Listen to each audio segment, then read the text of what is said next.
তো hello friends, কেমন আছো তোমরা সবাই? আজকে বানাবো চিকেন।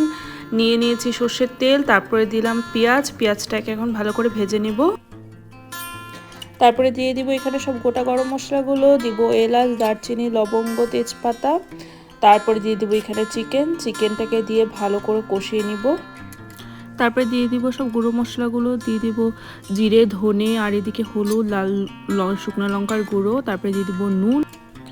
তারপরে চিকেনটাকে ভালো করে কষানো হয়ে গেলে তারপরে দিয়ে দিব টমেটো কুচিয়ে রেখেছিলাম, আর দিয়ে দিব আদা রসুনের পেস্ট। এগুলো সব কিছু দিয়ে ভালো করে চিকেনটাকে কষে নিব প্রায় 10-15 মিনিটের মতন। যখন চিকেনটার থেকে জল ছেড়ে আসবে তখন ঢাকনা দিয়ে দিব।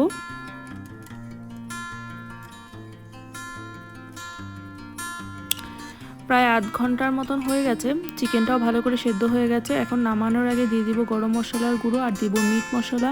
বাস আমাদের চিকেন রেডি হয়ে গেছে, ready to serve, ready to eat. তো এখন আমরা এনজয় করছি ভাতের সাথে। গরম গরম ভাত, রুটি, নান সব কিছুর সাথেই ভালো লাগবে এরকম কষা চিকেন।